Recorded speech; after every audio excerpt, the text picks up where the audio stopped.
अस्माकं आचार्याणि च भारती देवो नारायण श्रीश देवी मंगलदेवता कृष्णाय वासुदेवाय हरये परमात्मने प्रणतक्लेशनाशाय ಗೋವಿಂದಾಯ ನಮೋ ನಮಃ.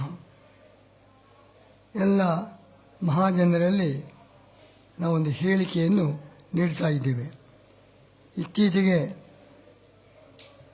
ಮುಸ್ಲಿಂ ಹಬ್ಬದಲ್ಲಿ ಕೃಷ್ಣ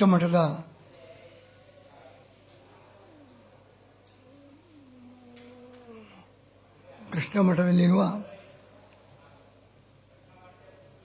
ಸಾರ್ವಜನಿಕ ಭೋಜನ ಶಾಲೆಯ ಆವರಣದಲ್ಲಿ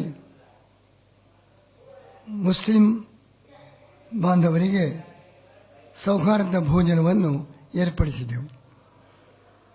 ಇದರ ಬಗ್ಗೆ ಈಗಾಗಲೇ ಅನೇಕರು ಆಕ್ಷೇಪ ಟೀಕೆಗಳನ್ನು ವ್ಯಕ್ತಪಡಿಸಿದ್ದಾರೆ. ಒಬ್ಬೊಬ್ಬರು ದೂರವಾಣಿಯಲ್ಲೂ ಮಾತಾಡಲು ಚರ್ಚೆ ಮಾಡಲು ಮುಂದೆ ಬರ್ತಾ ಇದ್ದಾರೆ. ಎಲ್ಲರಲ್ಲಿ ಕೂಡ ದೀರ್ಘಕಾಲ ಚರ್ಚೆ ಮಾಡಲು ನನಗೆ ಅವಕಾಶ ಇಲ್ಲ.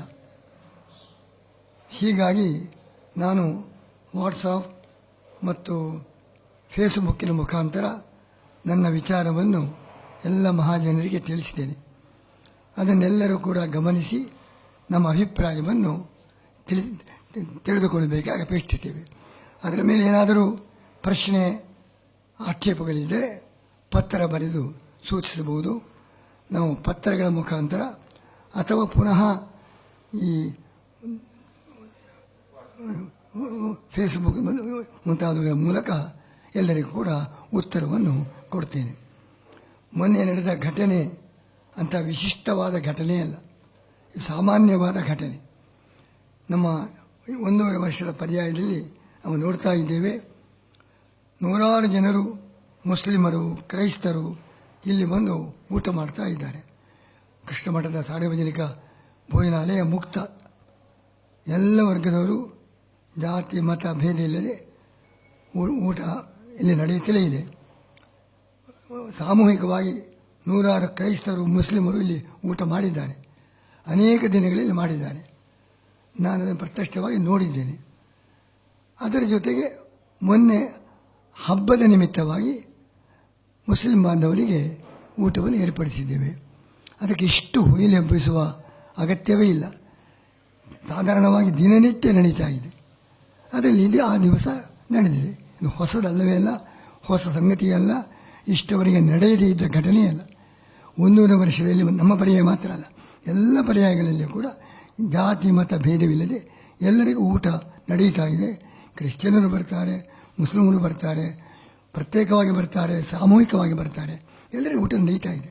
ಅದರಂತೆಯೇ ನಾವು ಆಹ್ವಾನ ಮಾಡಿ ಆಗಿದೆ ಇಷ್ಟೇ. ಅವರು ಸಹಜವಾಗಿ ಬರ್ತಾಯಿದ್ದರು.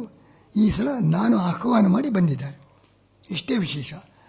ಆಹ್ವಾನ ಮಾಡಲಿಕ್ಕೆ ಕಾರಣ, ನಮ್ಮ ಪರ್ಯಾಯದಲ್ಲಿ ಎಲ್ಲರೂ ಕೂಡ ಹಿಂದೂಗಳು ಎಲ್ಲ ವರ್ಗದವರು ಬಂದು ಭೋಜನ ಸ್ವೀಕಾರ ಮಾಡಿದ್ದಾರೆ. ಆದರೆ ಮುಸ್ಲಿಂ ಬಾಂಧವರು ಪರ್ಯಾಯ ಕಾಲದಲ್ಲಿ ಹೊರೆಕಾಣಿಕೆ ಮುಖಾಂತರ ಸೇವೆ ಸಲ್ಲಿಸಿದ್ದಾರೆ. ಕೃಷ್ಣ ಮಠದ ಮುತ್ತಿಗೆ ಘೋಷಣೆಯನ್ನು ಉಡುಪಿ ಚಲೋ ಚಳವಳಿಯವರು ಮಾಡುವಾಗ ಅದನ್ನು ಬಲವಾಗಿ ಪ್ರತಿಭಟಿಸಿದ್ದಾರೆ. ಹೇಗೆ ಮುತ್ತಿಗೆ ಮಾಡ್ತಾರೆ ಅಂತ ಚಾಲೆಂಜ್ ಕೊಟ್ಟಿದ್ದಾರೆ. ಹೀಗೆ ನಮ್ಮಲ್ಲಿ ಎಲ್ಲ ರೀತಿಯ ಸಹಕಾರ ನೀಡಿದ್ದಾರೆ. ಅಷ್ಟೇ ಅಲ್ಲದೆ ಭಟ್ಕಳದಲ್ಲಿ ಇನ್ನೂ ಬೇರೆ ಬೇರೆ ಗಂಗಾವತಿ ಮುಂತಾದ ಬೇರೆ ಬೇರೆ ಕಡೆಗಳಲ್ಲಿ ಮುಸ್ಲಿಮರು ನಮ್ಮನ್ನು ಮನೆಗೆ ಕರೆಸಿದ್ದಾರೆ ಮತ್ತು ಮಸೀದಿಗೆ ಕರೆದು ಮಸೀದಿ ಉದ್ಘಾಟನೆಯನ್ನು ಅನೇಕ ಕಡೆ ನಡೆದಿದೆ. ಮಸೀದಿಯಲ್ಲಿ ನಮ್ಮ ಕಾರ್ಯಕ್ರಮವೂ ಕೂಡ ನಡೆದಿದೆ. ಮತ್ತು ಭಟ್ಕಳದಲ್ಲಿ, ಕಾಸರಗೋಡಿನಲ್ಲಿ ಎಲ್ಲ ದೊಡ್ಡ ದೊಡ್ಡ ಸಮಾರಂಭದಲ್ಲಿ ನಮ್ಮನ್ನು ಆದರದಿಂದ ಗೌರವಿಸಿ ಸತ್ಕರಿಸಿದ್ದಾರೆ. ಹೀಗೆ ಎಲ್ಲ ರೀತಿಯಿಂದ ಮುಸ್ಲಿಂ ಬಾಂಧವರು ನಮಗೆ ಸಹಕಾರವನ್ನೇ ನೀಡ್ತಾ ಇದ್ದಾರೆ, ನಮಗೆ ಸ್ವಾಗತವನ್ನು ಕೂಡ ನೀಡಿದ್ದಾರೆ. ಇದನ್ನೆಲ್ಲ ಗಮನಿಸಿ ಅವರಿಗೆ ಹಬ್ಬದ ಸಮಯದಲ್ಲಿ ಉಡುಪಿಯ ಜನರಿಗೆ ತಿಳಿಸಿ ಒಂದು ಭೋಜನದ ಸೌಹಾರ್ದ ಭೋಜನ ಕೂಟವನ್ನು ಏರ್ಪಡಿಸಿದೆವು. ಇದು ಬಹಳ ಸರಳವಾದ ವಿಷಯ ಮತ್ತು ಇದು ಅವರು ನಮ್ಮಲ್ಲಿ ವಿಶೇಷ ಅಭಿಮಾನ ತೋರಿಸಿದ್ದರಿಂದ ಅವರಿಗೂ ನಾವು ಒಂದು ಆತಿಥ್ಯ ನೀಡಿದ್ದೇವೆ. ಇದು ಮಾನವೀಯತೆಯ ದೃಷ್ಟಿಯಿಂದ ನೋಡಬೇಕು. ಇದು ಯಾವ ಥರದ ಅಧಾರ್ಮಿಕ ವಿಷಯವೇ ಇಲ್ಲ. ನಮ್ಮ ಶಾಸ್ತ್ರದಲ್ಲಿ ಊಟ ಕೊಡಲಿಕ್ಕೆ ಪಾತ್ರ ನೋಡಬೇಕಾಗಿಲ್ಲ, ಜಾತಿ ಮತ ನೋಡಬೇಕಾಗಿಲ್ಲ. ಅನ್ನಸ್ಯ ಚ್ಯುತಿತಂ ಪಾತ್ರ, ಯಾರಿಗೆ ಹಸಿವಿದೆ ಅವರಿಗೆ ಅನ್ನ ಕೊಡಬೇಕು, ಯಾವ ಪಾತ್ರ ವಿಚಾರ ಮಾಡಬಾರದು ಅಂತ ಶಾಸ್ತ್ರವೇ ಹೇಳಿದೆ. ಹೀಗಿರುವ ಅಂಥ ಒಂದು ಅನ್ನ ಸಂತರ್ಪಣೆಯನ್ನು ಮುಸ್ಲಿಂ ಬಾಂಧವರಿಗೆ ಹಬ್ಬದ ಸಮಯದಲ್ಲಿ ಉಪವಾಸದ ಸಂದರ್ಭದಲ್ಲಿ ನಾವು ನೀಡಿದೆವು. ಇದು ಯಾವ ರೀತಿಯಿಂದಲೂ ವಿವಾದಕ್ಕೆ ವಿಷಯವೇ ಅಲ್ಲ. ನನಗೆ ಆಶ್ಚರ್ಯವಾಗಿದೆ ಇದರ ಬಗ್ಗೆ ಇಷ್ಟು ಗೊಂದಲ ಎಬ್ಬಿಸಿದ್ದು ಕೆಲವರು. ಇನ್ನು ನಮಾಜಿನ ವಿಷಯ ಒಂದು ಪ್ರಶ್ನೆ ಬಂದಿದೆ. ನಮಾಜ್ ಎಂದರೆ ಮುಸ್ಲಿಮರು ತಮ್ಮ ದೇವರಿಗೆ ಸಲ್ಲಿಸುವ ಪ್ರಾರ್ಥನೆ. ಅವರಲ್ಲಿ ಭಗವಂತ ಜಗತ್ ಸೃಷ್ಟಿಕರ್ತ ಅಂತ ಹೇಳಿ ಅವರಿಗೆ ನಮಸ್ಕಾರ ಮಾಡುವ ಪ್ರಾರ್ಥನೆ. ಆದರೆ ನಮ್ಮ ಹಿಂದೂ ಧರ್ಮಕ್ಕೆ ಅಪಚಾರವಾಗುವಂಥ ಯಾವ ವಾಕ್ಯಗಳು ಅದರಲ್ಲಿ ಇಲ್ಲ. ಅವರು ನಮಗೆ ಮೊದಲು ಗೊತ್ತಿರಲಿಲ್ಲ. ಅವರು ಉಪವಾಸ ಮುಗಿದ ಕೂಡಲೇ ಹಣ್ಣು ತಗೊಂಡು ಆಗಲೇ ನಮಾಜ್ ಮಾಡಬೇಕು ಅಂತ ಪದ್ಧತಿ. ಅದನ್ನು ಹೇಳಿದರು. ನಾವು ಹಣ್ಣು ತಗೊಂಡಿದ್ದೇವೆ ತಮ್ಮ ಕೈಯಿಂದ, ಈಗ ನಮಾಜ್ ಮಾಡಬೇಕಾಗಿದೆ ನಮ್ಮ ಪದ್ಧತಿ ಪ್ರಕಾರ. ಆಗ ಅಲ್ಲಿ ಆ ಸ್ಥಳ ಬಿಟ್ಟು ಎಲ್ಲ ಕೃಷ್ಣ ಮಠ ಎಲ್ಲ ಕಡೆ, ಇದು ಕೃಷ್ಣ ಮಠದ ದೇವರಿಗಿರತಕ್ಕಂಥ ಆ ಒಂದು ಗುಡಿ, ಆ ಗುಡಿಯ ಕಟ್ಟಡ, ಅದಕ್ಕಿಂತ ಹೊರಗೆ ಸಾರ್ವಜನಿಕರು ನಿತ್ಯ ಭೋಜನ ಮಾಡತಕ್ಕ ಭೋಜನ ಶಾಲೆಯ ಅಟ್ಟ ಅಲ್ಲಿ ನಡೆದದ್ದು. ಬೇರೆ ಕಡೆ ಬೇರೆ ಯಾವ ಜಾಗಕ್ಕೂ ಹೋಗಲಿಕ್ಕೆ ಸಾಧ್ಯವಿಲ್ಲ ಆ ಸಂದರ್ಭದಲ್ಲಿ. ಅಲ್ಲಿ ಅದರ ಅಟ್ಟದ ಮೇಲೆ ಮಾಡಿ ಅಂತ ಹೇಳಿದೆ. ಅವರಿಗೆ ಅನುಮತಿ ಕೊಟ್ಟು ನಾನು ಪೂಜೆಗೆ ಹೋದೆ. ನಾನು ಮತ್ತೆ ಹೆಚ್ಚು ಹೊತ್ತಲ್ಲಿ ಇರಲಿಲ್ಲ, ಪೂಜೆಗೆ ಹೋದೆ. ಪೂಜೆಯ ಸಮಯ ಆಯಿತು. ಅಟ್ಟದ ಮೇಲೆ ಹೋಗಿ ನಮಾಜು ಮಾಡಿದ್ದಾರೆ. ಇದು ದೊಡ್ಡ ಹಿಂದೂ ಧರ್ಮಕ್ಕೆ ಆಘಾತಕಾರಿಯಾದ ಯಾವ ಅಂಶವೂ ಇಲ್ಲ. ಅಂತ ದೊಡ್ಡ ಅನರ್ಥದ ಪ್ರಮೇಯ ಇಲ್ಲಿ ಇಲ್ಲ. ಹೀಗಾಗಿ ಎರಡು ವಿಷಯ, ಅವರಿಗೆ ಊಟ ಹಾಕಿದ್ದು, ನಮಾಜು ನಾವು ಆ ಸಂದರ್ಭದಲ್ಲಿ ನಮಗೆ ತಿಳಿಯಿತು ಮಾಡುವ ಕ್ರಮ ಇದೆ ಅಂತ. ಅದಕ್ಕೆ ಅವರ ಪ್ರಾರ್ಥನೆಗೆ ಅವಕಾಶ ಕಲ್ಪಿಸಿಕೊಟ್ಟೆ. ಇಲ್ಲಿ ಯಾವುದೂ ಕೂಡ ಚರ್ಚೆಗೆ ಆಕ್ರೋಶಕ್ಕೆ ಅವಕಾಶವೇ ಇಲ್ಲ. ಆದ್ದರಿಂದ ಇನ್ನು ವಿಚಾರ ಮಾಡಿದರೆ ಮುಸಲ್ಮಾನರು ಗೋಮಾಂಸ ಸೇವೆ ಮಾಡುವವರು ಅಂತ ಒಂದು ವಿಚಾರ ಇದೆ. ಮುಸಲ್ಮಾನರು ಮಾತ್ರ ಅಲ್ಲ, ಹಿಂದೂಗಳಲ್ಲಿಯೂ ಕೂಡ ಬಹಳ ಮಂದಿ ಗೋಮಾಂಸ ತಿನ್ನುವರು ಇದ್ದಾರೆ. ನಾವು ಅವರ ಸ್ನೇಹ ಸೌಹಾರ್ದ ಬೆಳೆಸಿಕೊಂಡು ಹಿಂದೂಗಳೇ ಆಗಲಿ ಮುಸಲ್ಮಾನರೇ ಆಗಲಿ ಆದಷ್ಟು ಗೋಮಾಂಸವನ್ನು ಬಿಡುವಂತೆ ಅವರಿಗೆ ನಾವು ಹೋಲಿಸುವಂಥ ಕಾರ್ಯ ಸ್ನೇಹದಿಂದ ಆಗಬೇಕು. ಇದು ಘರ್ಷಣೆಯಿಂದ ಬಲಾತ್ಕಾರದಿಂದ ಆಗುವ ಕಾರ್ಯವಲ್ಲ, ಸ್ನೇಹ ಸೌಹಾರ್ದದಿಂದ ಆಗಬೇಕು. ಈ ಸ್ನೇಹ ಸೌಹಾರ್ದ ಬೆಳವಣಿಗೆ ಇದೆಲ್ಲದಕ್ಕೂ ಕೂಡ ಅನುಕೂಲ, ಪ್ರತಿಕೂಲ ಅಲ್ಲ.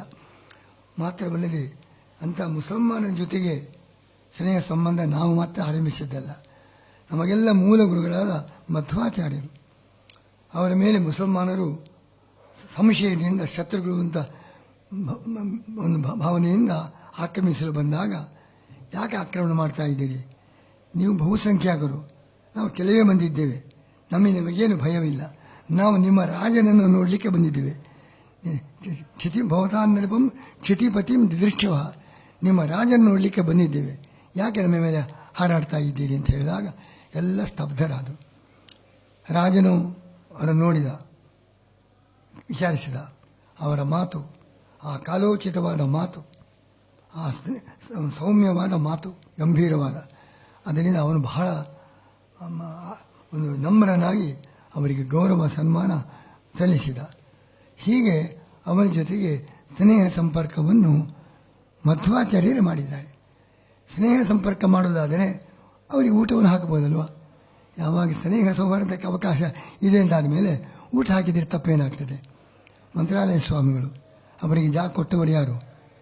ಮುಸ್ಲಿಂ ಸುಲ್ತಾನ್, ಅವನಿಗೆ ಜಾಗ ಕೊಟ್ಟ. ಅವನ ಜೊತೆಗೆ ಉತ್ತಮ ಸಂಬಂಧವನ್ನು ಮಂತ್ರಾಲಯ ಸ್ವಾಮಿಗಳು ಇಟ್ಟುಕೊಂಡಿದ್ದರು. ಅವರ ಮೇಲೆ ಭಕ್ತಿ ಗೌರವದಿಂದ ಅವರು ಜಾಗ ಕೊಟ್ಟಿದ್ದಾರೆ. ಸತ್ಯಬೋಧ ಸ್ವಾಮಿಗಳು ಸಮನೂರು, ಅವರಿಗೂ ಅಲ್ಲಿಯ ಮುಸ್ಲಿಂ ಸುಲ್ತಾನಿಗೂ ಉತ್ತಮವಾಗಿರತಕ್ಕಂಥ ಸಂಪರ್ಕ, ಅವರಿಂದ ಸಲಹೆಗಳನ್ನು ಅವನು ಪಡೀತಾ ಇದ್ದ ಎಂಬುದಾಗಿ. ಹೀಗೆ ನಮ್ಮ ಪೂರ್ವಾಚಾರ್ಯರೆಲ್ಲರೂ ಕೂಡ ಮುಸ್ಲಿಮರ ಜೊತೆಗೆ ಸ್ನೇಹ ಸೌಹಾರ್ದವನ್ನು ಇಟ್ಟುಕೊಂಡಿದ್ದರು. ಇತ್ತೀಚೆಗೆ ನಮ್ಮ ಗುರುಗಳು ಪರಮ ಗುರುಗಳು ವಿಶ್ವಜ್ಞ ತೀರ್ಥರು. ಇವನು ಸಾಮಾನ್ಯ 1904ನೇ ಇಸವಿಯಲ್ಲಿ ಪರ್ಯಾಯದ ಪೂರ್ವಭಾವಿಯಾಗಿ ಉಡುಪಿಯ ಹಾಜಿ ಅಬ್ದುಲ್ಲಾ ಅವರ ಮನೆಗೆ ಅವರೇ ಹೋಗಿ ಅವರ ಆಹ್ವಾನ ಪ್ರಕಾರ ಅಲ್ಲಿ ಅವರು ಕಾಣಿಕೆ ಸಲ್ಲಿಸಿದ್ದಾರೆ. ಅಬ್ದುಲ್ಲರವರು ಅದನ್ನು ಸ್ವೀಕರಿಸಿದ್ದಾರೆ. ಹೀಗೆ ಮಧ್ವಾಚಾರ್ಯರಿಂದ ನಮ್ಮ ಪರಮ ಗುರುಗಳವರೆಗೆ ಮುಸ್ಲಿಮರ ಜೊತೆಗೆ ಸೌಹಾರ್ದ ಸಂಪರ್ಕ ಇದೆ. ಸೌಹಾರ್ದ ಸಂಪರ್ಕ ಇದೆ ಅಂಥೇಳಿ ನಮ್ಮ ಸಿದ್ಧಾಂತವನ್ನು ಮಾತ್ರ ನಾವು ಬಿಡಲಾರೆವು. ಹಿಂದೂ ಧರ್ಮಕ್ಕೆ ಅಪಾಯವಾದಾಗ ಯಾರಿಂದಲೇ ಆಗಲಿ, ಸರ್ಕಾರದಿಂದಲೇ ಆಗಲಿ, ಯಾರಿಂದ ಆಗಲಿ, ಆಗ ಅಹಿಂಸಾತ್ಮಕ ಪ್ರತಿಭಟನೆ ನಾವು ಮಾಡುವರೆ. ಹಿಂದೂ ಧರ್ಮಕ್ಕೆ ಅಪಚಾರವಾಗುವ ಯಾವುದಕ್ಕೂ ನಾವು ಅವಕಾಶ ಕೊಡುವುದಿಲ್ಲ. ಆ ರೀತಿ ಇಷ್ಟವರೆಗೆ ನಾವು ಏನು ಹೋರಾಟ ಮಾಡಿದ್ದೀವಿ ಎಂಬುದು ನಿಮಗೆಲ್ಲರಿಗೂ ಕೂಡ ಗೊತ್ತಿದೆ. ನಮ್ಮ ಧ್ಯೇಯದಲ್ಲಿ ಬದಲಾವಣೆ ಇಲ್ಲ. ಸ್ವಧರ್ಮ ನಿಷ್ಠೆ, ಪರಧರ್ಮ ಸಹಿಷ್ಣುತೆ, ಇದನ್ನು ಅನೇಕ ವರ್ಷಗಳಿಂದ ಹಿಂದೂ ಸಮಾಜದ ಒಳಗೂ ಮತ್ತು ಹೊರಗಿನವರ ಜೊತೆಗೂ ಇದು ಎರಡನ್ನು ಕೂಡ ಪರಿಪಾಲಿಸಿಕೊಂಡು ಬರುವ ಕೆಲಸವನ್ನು ಕಳೆದ ಒಂದು 60 ವರ್ಷಗಳಿಂದ ನಾನು ಮಾಡ್ತಾ ಇದ್ದೇನೆ. ಅದರಂತೆ ಇದು ಹೊಸದಲ್ಲ. ಎಷ್ಟೋ ಕಡೆಗೆ ಮಸೀದಿಗೆ ಹೋಗಿದ್ದೇನೆ, ಸ್ವಾಗತ ಮಾಡಿದ್ದಾರೆ, ಮುಸಲ್ಮಾನರು ಕರೆದಿದ್ದಾರೆ. ಅವರಲ್ಲಿ ಹೋಗಬಹುದಾಗಿದೆ, ಅವರನ್ನು ಯಾಕೆ ಕರೆಸಿಕೊಳ್ಳಬಾರದು? ಎಲ್ಲ ಕಡೆಗೆ ಹೋಗಿದ್ದೇವೆ, ಆಹ್ವಾನ ಮಾಡಿದ್ದಾರೆ, ನಾನು ಅವರನ್ನು ಕರೆದೆ. ಇದೇನು ದೊಡ್ಡ ಒಂದು ಯಾವ ರೀತಿಯಿಂದಲೂ ಹಿಂದೂ ಧರ್ಮಕ್ಕೆ ಅಪಚಾರ ಅಲ್ಲ. ಹೀಗೆ ಮಾಡುವುದರಿಂದ ಹಿಂದೂ ಧರ್ಮಕ್ಕೆ ಮತ್ತಷ್ಟು ಗೌರವ ಬೆಳೀತದೆ. ಪರಸ್ಪರ ಸ್ನೇಹ ಸೌಹಾರ್ದ ಬೆಳೆದರೆ ಎರಡೂ ಸಮಾಜಕ್ಕೂ ಒಳ್ಳೆಯದು, ದೇಶಕ್ಕೂ ಒಳ್ಳೆಯದು. ಯಾವ ರೀತಿಯಿಂದಲೂ ಎಲ್ಲರೂ ಸ್ವಾಗತ ಮಾಡಬೇಕಾದ ವಿಷಯ ಹೊರತು ಇದರ ಮೇಲೆ ಆಕ್ಷೇಪ, ವಿರೋಧ, ಪ್ರತಿಭಟನೆ ಮಾಡೋದು ಯಾವ ರೀತಿಯಿಂದಲೂ ಸೂಕ್ತವಲ್ಲ. ಇದು ಮಾನವೀಯತೆಗೂ ಅನುಗುಣವಲ್ಲ ಎಂಬುದನ್ನು ನಾನು ಒತ್ತಿ ಹೇಳಿ, ಈ ಬಗ್ಗೆ ನೀವೆಲ್ಲರೂ ಕೂಡ ಪರಿಶೀಲನೆ ಮಾಡಿ. ನನ್ನ ಮನಸ್ಸು ಮುಕ್ತ ಮನಸ್ಸು. ನನಗೆ ಯಾರಿಗೂ ಎಲ್ಲರ ಜೊತೆಗೆ ಸ್ನೇಹ ಸೌಹಾರ್ದ ಬೆಳೆಯಬೇಕು. ಅದರ ಜೊತೆಗೆ ನಮ್ಮ ಹಿಂದೂ ಧರ್ಮದ ಪ್ರಗತಿ ರಕ್ಷಣೆಗೆ ಇಷ್ಟವರೆಗೆ ಮಾಡಿದಂತೆ ಮುಂದಕ್ಕೂ ಕೂಡ ಆ ಕಾರ್ಯ ಮಾಡ್ತೇನೆ. ಹಿಂದೂ ಧರ್ಮದ ರಕ್ಷಣೆ, ಸಕಲ ಧರ್ಮೀಯರ ಜೊತೆಗೆ ಸೌಹಾರ್ದ, ಇದು ನನ್ನ ಧೋರಣೆ. ಯಾರಿಗೂ ಇದರ ಬಗ್ಗೆ ಅಪಾರ್ಥ ಮಾಡಬೇಕಾದ ಅಗತ್ಯವಿಲ್ಲ. ನನ್ನ ಈ ಕಾರ್ಯಕ್ರಮವನ್ನು ಎಲ್ಲರೂ ಕೂಡ ಬೆಂಬಲಿಸಬೇಕಾಗಿ ಅಪೇಕ್ಷಿಸ್ತೇವೆ.